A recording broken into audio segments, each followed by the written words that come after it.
오늘 말씀은 역대하 19장 1절에서 11절입니다. 요한복음 8장에 보면 간음 중에 현장에서 잡혀온 한 여인의 이야기가 있죠. 군중들은 정의의 사자처럼 기세가 등등합니다. 각자의 돌을 들어 당장이라도 칠 기세입니다. 마치 자신들은 의로운 삶을 살아 돌을 칠 자격이 있는 것으로 착각을 한 것입니다. 이에 예수님은 조용히 말씀하셨죠. 너희 중에 죄 없는 자가 먼저 돌로 치라.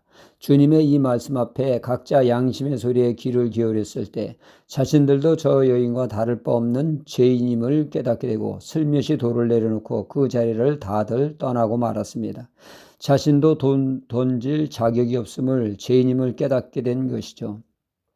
아무도 그 여인을 정죄하는 이가 없을 때 주님은 그 여인의 죄를 사하시고 다시는 그런 죄를 살지 말라고 하셨습니다.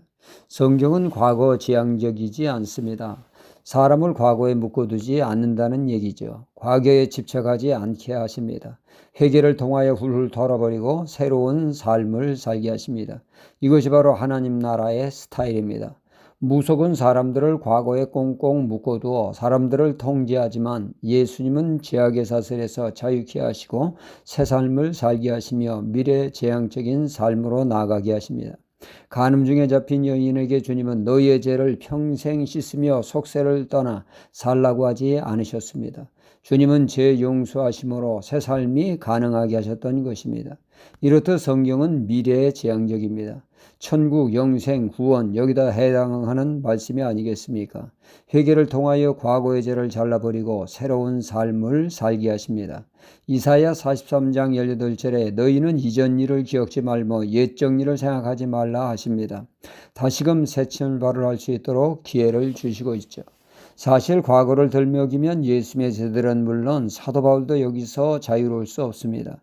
그들이 지은 죄 결코 가볍지 않기 때문입니다.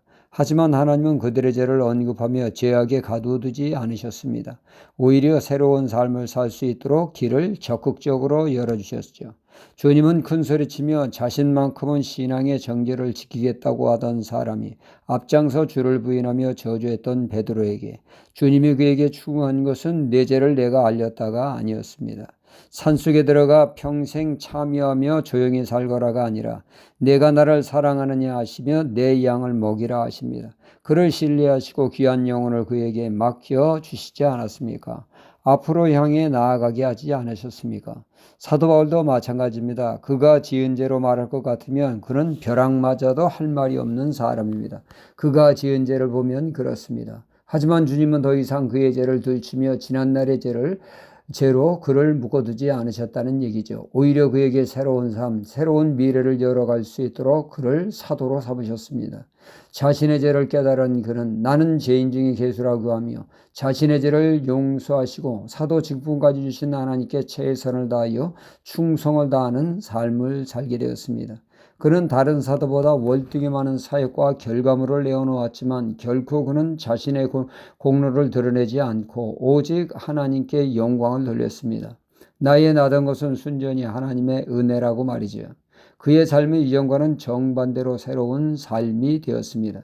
이것이 바로 하나님이 원하시는 미래지향적인 삶이요 하나님 백성에 합당한 삶의 모습입니다. 오늘 말씀에 여호사밧은 그 누구보다 신실한 하나님의 사람이었지만 그도 하나님 앞에 잘못을 범하는 삶을 살았습니다. 그의 큰 잘못은 북이스라엘의 아방과 사돈관계를 맺으며 남북 화해를 시도한 것입니다.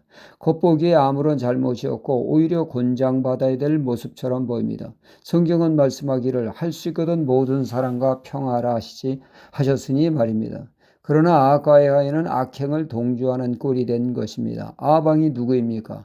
바알 숭배자로 하나님이 그토록 싫어하는 우상 숭배자 있습니다. 악인과의 동행은 하나님이 결코 기뻐하지 않는 삶으로 그는 선자를 통해 책망을 받게 된 것입니다.